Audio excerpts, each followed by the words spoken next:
Buenas tardes y bienvenidos a Noticiero NI8. Con ustedes hoy tenemos un informe especial sobre la crisis de los misiles, abarcando desde el inicio de este conflicto hasta todo lo que fue la negociación para acabar con la disputa y lo que pudo haber sido una catástrofe nuclear. La crisis de los misiles fue un conflicto diplomático que se dio entre el 16 y el 29 de octubre de 1962, entre Estados Unidos, Cuba y la Unión Soviética. Para entrar un poco en contexto, tenemos que devolvernos al origen de la Guerra Fría. Tras la Segunda Guerra Mundial, Estados Unidos y la Unión Soviética, quienes fueron aliados victoriosos contra el fascismo, se sumieron en una competencia geopolítica por la dominancia global. La rivalidad también conllevó una carrera armamentística atómica, en la que Estados Unidos llevaba ventaja, ya que para 1962 habían instalado una serie de misiles balísticos con ojivas nucleares en Turquía, con capacidad para impactar territorio soviético en pocos minutos en caso de confrontación. Varios países quedaron involucrados de forma más o menos directa en la pugna entre Washington y Moscú, y Cuba fue uno de ellos. Tras el triunfo de la revolución de Fidel Castro en 1959, la isla fue acercándose cada vez más a la Unión Soviética y comenzó a ser percibida por Estados Unidos como una amenaza ideológica influenciada por su mayor rival enfrente de sus narices, lo cual hizo que la relación entre La Habana y Washington se deteriorara a ritmo frenético. A comienzos de los 60, el gobierno de Castro llevó a cabo una ola de nacionalizaciones de industrias que perjudicó a importantes empresas estadounidenses, a lo que Estados Unidos respondió proponiéndose derrocar al régimen socialista, especialmente con un fuerte embargo económico y la financiación de grupos contrarrevolucionarios. La pequeña Cuba necesitaba defenderse de la amenaza del país más poderoso del mundo, y la Unión Soviética, entonces bajo el liderazgo de Nikita Khrushchev, estaba dispuesta a apoyar. De esta manera, durante el verano de 1962, Moscú y La Habana comenzaron a instalar en secreto decenas de plataformas de lanzamiento de misiles traídos desde la Unión Soviética. El secreto duró hasta el 14 de octubre, ya que ese día un avión de reconocimiento estadounidense sobrevolando Cuba notó un paisaje distinto al habitual. Entre las palmeras se ensamblaban plataformas de lanzamiento de misiles capaces de impactar Washington y otras ciudades estadounidenses, y era capaz de causar muerte y destrucción similar o peor a la de Hiroshima y Nagasaki en 1945. 6 minutos de vuelo fueron suficientes para tomar las primeras 928 fotos que verificaron el mantelamiento armamentístico, y más vuelos de reconocimiento confirmaron otras localizaciones de ensamblaje. El 16 de octubre fue el día que el presidente Kennedy se enteró y fue el día que comenzó el conflicto. Los 13 días siguientes estuvieron cubiertos de incertidumbre, pánico y terror por parte de la población global, ya que una guerra nuclear podía afectar más allá de solo Estados Unidos y la Unión Soviética.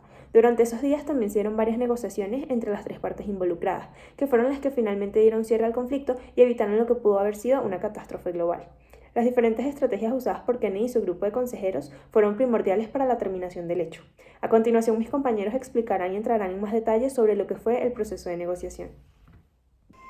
Así es, como lo comentaban con anterioridad, las principales partes de esta negociación fueron Estados Unidos, la Unión Soviética y Cuba. En cuanto a sus intereses, en el caso de los Estados Unidos, su principal preocupación era la seguridad nacional. Tenían información de que la Unión Soviética estaba instalando misiles nucleares en Cuba, lo que representaba como una amenaza directa a la seguridad nacional de los Estados Unidos. Por tanto, la prioridad del presidente Kennedy era evitar que los misiles nucleares se instalaran y poder proteger a los ciudadanos estadounidenses de una posible amenaza nuclear. En cuanto a la Unión Soviética, su principal interés era establecer un equilibrio de poder con los Estados Unidos, pues durante la Guerra Fría ambos países competían por la supremacía mundial, y la Unión Soviética pues lo que quería era asegurar su protección de los propios intereses, y vio como la instalación de los misiles nucleares en Cuba como una forma de lograr ese objetivo. Por último, Cuba se veía a sí mismo como un país pequeño y vulnerable en un mundo dominado por grandes potencias, y pues la isla había sido objeto de numerosos ataques por parte de los Estados Unidos, y pues realmente estaba preocupada por su seguridad nacional. Por lo tanto, también como que él buscó protegerse de las amenazas percibidas y obtener apoyo de la Unión Soviética, que era como su principal aliado. En cuanto a los negociadores, el presidente Kennedy lideró las negociaciones por el lado estadounidense y fue un líder bastante carismático y astuto en su manejo de la crisis. Kennedy pues tenía un gran interés en evitar una guerra nuclear con la Unión Soviética, pero también quería asegurarse de que los Estados Unidos mantuviera su papel de liderazgo en la escena internacional. Por su parte, Nikita, que era el líder de la Unión Soviética, era conocido por ser un hombre bastante energético y decidido pues en su toma de decisiones. Durante la crisis fue capaz de llegar a un acuerdo con Kennedy para desmantelar los misiles nucleares soviéticos en Cuba a cambio de un compromiso de los Estados Unidos de no invadir la isla. Este acuerdo fue considerado como una victoria diplomática para la Unión Soviética. Por último, Fidel Castro era el líder de Cuba, fue una voz bastante importante en las negociaciones, aunque no tuvo tanto peso como los líderes de Estados Unidos y de la Unión Soviética. Castro estaba preocupado por la seguridad de su país y defendió la presencia de los misiles nucleares soviéticos en Cuba como una forma de disuasión contra las amenazas percibidas de los Estados Unidos. Para añadir, es cierto que durante las crisis de los misiles hubo negociaciones secretas entre Estados Unidos y la Unión Soviética, las cuales excluyeron a Cuba. Estas negociaciones se centraron en la posibilidad de que los Estados Unidos retiraran los misiles nucleares de Turquía a cambio de que la Unión Soviética retirara los suyos de Cuba. Aunque estos contactos secretos nunca fueron como reconocidos públicamente en su momento, han sido ampliamente documentados y reconocidos posteriormente como una parte crucial de la resolución de la crisis. En estas negociaciones ambas partes llegaron a un acuerdo para retirar los misiles nucleares pues de manera secreta y evitar una confrontación de manera abierta que podría haber desencadenado una guerra nuclear. Por su parte, los líderes de la Unión Soviética y de Estados Unidos entendían que la crisis de los misiles representaba una situación bastante peligrosa y que deberían buscar una solución pacífica para evitar un enfrentamiento catastrófico. Y a través de las negociaciones secretas lograron un acuerdo que fue vital para la resolución de la crisis. Sin embargo, el hecho de que Cuba no fuera incluida en estas negociaciones secretas fue un tema bastante controvertido y ha sido criticado por algunos expertos. Para Cuba, pues la crisis de los misiles fue una amenaza directa a su seguridad nacional y una situación en la que pues debería haber participado activamente en cualquier negociación. La exclusión de Cuba de estas negociaciones secretas fue vista como una falta de respeto y una muestra de la falta de consideración con los Estados Unidos y la Unión Soviética hacia Cuba y a sus intereses. Mi nombre es Elisa y ahora vamos a hablar sobre tácticas, estrategias y proceso de negociación. En el caso de la crisis de los misiles de Cuba en 1962, este fue un caso no cooperativo en el que todas las partes implicadas, soviéticos, americanos y cubanos, tomaron una posición hostil, esto principalmente en base a los previos conflictos y o rivalidades entre Estados Unidos y la Unión Soviética. La negociación cumple como un mecanismo óptimo en este caso para la resolución de los problemas. Durante la crisis de los misiles de Cuba en 1962, tanto los Estados Unidos como la Unión Soviética utilizaron varias estrategias de negociación. Ahora vamos a hablar de unas cuantas. La primera táctica fue a puerta cerrada. Fue de la puerta cerrada. Ambas partes mantuvieron la negociación en secreto para evitar interferencia de terceros y para tener más flexibilidad en su enfoque.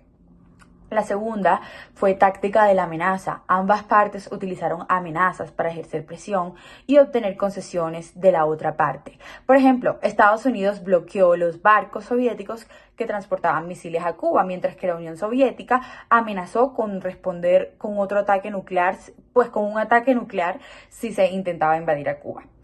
En cuanto a la táctica, luego viene la táctica de cooperación. Ambas partes intentaron encontrar soluciones que satisfacieran los intereses de ambas partes. Por ejemplo, la Unión Soviética propuso retirar los misiles si los Estados Unidos se comprometían a no invadir Cuba y a retirar sus propios misiles de Turquía. La táctica que viene a continuación es la táctica de concesión, en la que ambas partes estuvieron pues dispuestas a hacer concesiones para llegar a un acuerdo. Por ejemplo, los Estados Unidos se comprometió en no invadir a Cuba a cambio de la retirada de los misiles soviéticos. Y la Unión Soviética retiró sus misiles a cambio de la garantía de seguridad para Cuba. La siguiente táctica fue la negociación multilateral, que es la última, que ya es cuando las dos partes involucradas a otros países y organismos internacionales en las negociaciones, o sea, involucraron a otros países en las negociaciones para medir y garantizar la transparencia y el cumplimiento de todos los acuerdos. En cuanto al proceso de negociación, durante la crisis de los misiles de Cuba, primero fue el descubrimiento de los misiles. En octubre de 1962, los Estados Unidos descubrieron que la Unión Soviética estaba instalando misiles nucleares en Cuba, una amenaza para la seguridad nacional estadounidense. Después, la respuesta inicial, que es cuando los Estados Unidos comenzaron a movilizar sus fuerzas militares y a bloquear los barcos soviéticos que transportaban los misiles a Cuba. Luego, el intercambio de mensajes. El presidente estadounidense John F. Kennedy envió una carta al líder soviético Nikita Khrushchev exigiendo la retirada de los misiles y advirtiendo las posibles consecuencias si no se retiraban. La respuesta soviética es el siguiente paso.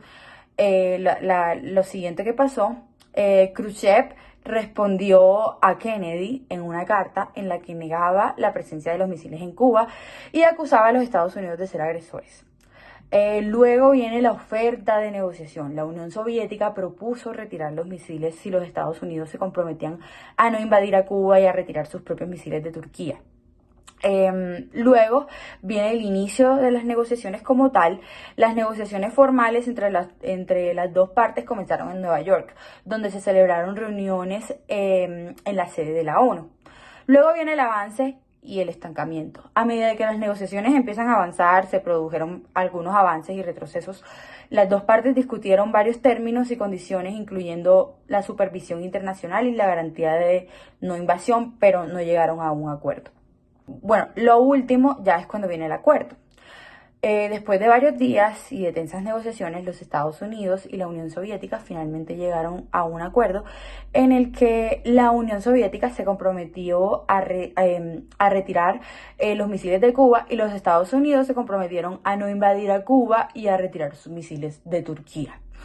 Entonces, como conclusión, el proceso de negociación en la crisis de los misiles de Cuba fue un proceso tenso y complicado que involucró una serie de intercambios de mensajes, reuniones y propuestas que finalmente llegaron a un acuerdo que evitó una guerra nuclear.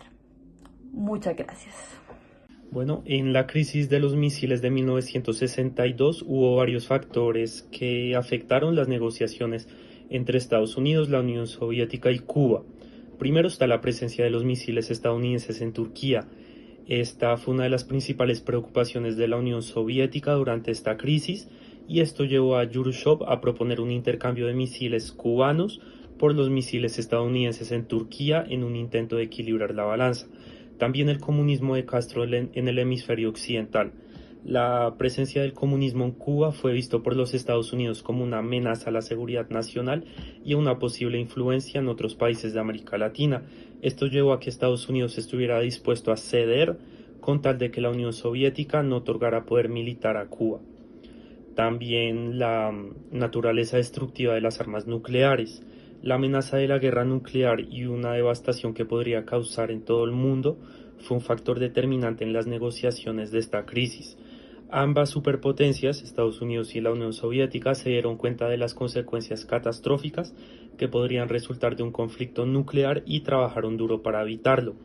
La consecuencia de la naturaleza destructiva de estas armas hizo que ambas partes estuvieran dispuestas a hacer concesiones y llegar a un acuerdo. También la Unión Soviética asumió el control directo de la crisis y del posterior proceso de negociación. Este factor tuvo un impacto significativo ya que permitió a la Unión Soviética tener mayor control sobre la situación y también poder tomar las decisiones claves en las negociaciones, mientras que por el lado de Estados Unidos ellos tuvieron que cambiar la estrategia, ver cuáles eran los intereses de la Unión Soviética y dejar ya Cuba en un segundo plano. También la negociación tuvo lugar en la sede de las Naciones Unidas. Esto permitió que las negociaciones se llevaran a cabo en un lugar neutral y seguro para ambas partes. Factores indirectos es la información soviética y cubana de que los Estados Unidos estaba a punto de lanzar un ataque contra Cuba. Esto pues causó que los buques tanques soviéticos comenzaran a acercarse a las líneas de bloqueo. Además, un avión de reconocimiento estadounidense fue derribado y mataron al piloto. Esto provocó que el presidente Kennedy invocara el DEFCON 2, que es la postura de alerta enemiga más alta. Fue durante esta condición y restricción que Khrushchev comunicó a Kennedy su propuesta de intercambiar los misiles cubanos por los misiles estadounidenses Júpiter en Turquía. O sea, este suceso fue bastante importante para poder llegar a un acuerdo. También durante la última y decisiva fase del intercambio entre los líderes de las dos superpotencias se llevó a cabo exclusivamente a través de mensajes directos entre Moscú y Washington, excluyendo a Cuba. Cuba no tenía idea de estas negociaciones secretas entre estos dos, y pues a la vez estos intercambios privados fueron cruciales para resolver la crisis. También pues la posición geoestratégica de Cuba en un momento en el que Estados Unidos tenía una creciente superioridad de misiles a su favor, mientras que la Unión Soviética carecía de estos misiles intercontinentales para compensar la balanza americana. Por eso también ellos querían tener mayor influencia dentro de Cuba, también por la cercanía a Estados Unidos. Y lo mismo, pues Estados Unidos en ese entonces tenía una superioridad de novijas nucleares de 17 a 1, comparándolo con la Unión Soviética. Gracias a los métodos de negociación empleados, a la inteligencia emocional y a la percepción que se tuvo sobre lo que podría haber pasado en caso de no haber llegado a un acuerdo, fue que se logró evitar una catástrofe global. Después de 12 días de zozobra, el presidente de Estados Unidos, John F. Kennedy, y el líder soviético, Nikita Khrushchev, decidieron llegar a un acuerdo en el cual se resolvió toda esta crisis. Digamos que esta crisis tuvo un impacto muy fuerte en la política exterior de ambos países, ya que reforzó la idea de la necesidad de negociaciones y diálogo para evitar futuras crisis y catástrofes. Fue en este contexto en el que se inició el proceso de negociación liderado por ambos mandatarios. Para llegar a un acuerdo, lo que hicieron ambos líderes fue incluir estrategias de persuasión, de intercambio y de cooperación. Ahora, vamos a mencionar cuáles fueron los acuerdos a los cuales llegaron ambas partes. Esos acuerdos se centraron en tres principales áreas. Una fue el desmantelamiento de los misiles soviéticos en Cuba. La segunda fue el compromiso de Estados Unidos de no invadir Cuba después de las negociaciones. Y el último fue el desmantelamiento de los misiles americanos en Turquía. Entonces, en cuanto al desmantelamiento de los misiles soviéticos, eso fue un proceso delicado que duró varias semanas después de finalizadas las negociaciones entre ambas partes. Esto se dio en octubre de 1962. Se estableció que los misiles serían desmantelados y retirados de la isla a cambio de la promesa de Estados Unidos de no invadir Cuba. También se acordó que los Estados Unidos no utilizarían la fuerza contra Cuba más adelante. Después de que se alcanzara el acuerdo de la retirada de los misiles, se estableció un periodo de 30 días por parte de la Unión Soviética para retirar los misiles de Cuba y que los llevaran de vuelta a su país. Para supervisar el cumplimiento de eso, para hacer efectivo este acuerdo, la ONU estuvo presente supervisando durante esos 30 días todo el desmantelamiento de los misiles. Después de algunos días de tensión, la Unión Soviética finalmente permitió que los inspectores de la ONU llegaran a los sitios donde se encontraban los misiles y que ellos fueran testigos de que la misma Unión Soviética desmanteló todo el campamento que tenían montado, que desmantelaron los misiles y los empacaron de vuelta para ser llevados nuevamente a la Unión Soviética. Y por último, a pesar de los contratiempos que hubo en este proceso, la Unión Soviética finalmente cumplió con su palabra y con su compromiso de retirar todos los misiles que se encontraban en Cuba en este plazo máximo que se acordó. En total se retiraron 42 misiles por parte de la Unión Soviética. Ahora, en cuanto a la retirada de los misiles estadounidenses en Turquía, esta parte de la negociación no es muy conocida, pero igual fue un elemento muy clave en todo este proceso. Inicialmente la retirada de los misiles estadounidenses de Turquía nunca se anunció públicamente, es por eso que es un dato que es muy poco conocido, y se llevó a cabo a un ritmo relativamente mucho más lento a comparación de la retirada de los misiles soviéticos. Esto con el fin de no alborotar como a los partidarios políticos de mano dura en el Congreso de los Estados Unidos y pues también para no, digamos, como propagarlo mediante la opinión pública. Los misiles estadounidenses en Turquía eran de tipo Júpiter, que eran misiles de corto alcance y habían sido desplegados en la región de Turquía desde el año 1961. En términos más prácticos, la retirada de los misiles fue relativamente sencilla. Esos misiles estaban estacionados en bases militares que los Estados Unidos tenían en Turquía y la retirada se llevó a cabo en diferentes fases, comenzando con la eliminación de los misiles en los silos de lanzamiento, luego por la desmantelación de las bases militares. Después de esto, los misiles fueron enviados de regreso a los Estados Unidos para su almacenamiento y previamente para su eliminación. Aunque la retirada de los misiles estadounidenses no recibió la misma atención que la de los soviéticos, igual fue un paso muy importante para la resolución política de esta crisis. También es importante mencionar que el compromiso por parte de Estados Unidos de no invadir a Cuba fue formalizado en una serie de documentos diplomáticos, incluyendo la Declaración Conjunta de Washington. Esta declaración fue firmada por el secretario de Estado de los Estados Unidos, Dean Rusk, y por el ministro de Relaciones Exteriores de la Unión Soviética, Andrei Gromyko. Esto fue en noviembre del 62. En este texto se establecía que los Estados Unidos se comprometían a no invadir a Cuba y a respetar la integridad territorial de la isla. Y por su parte, la Unión Soviética se comprometía a no interferir en la política interna del país y a respetar completamente su soberanía. También se emitió una promesa pública por parte del presidente John F. Kennedy, y en esa promesa, esa promesa fue emitida en un discurso, el cual fue televisado en octubre del 62.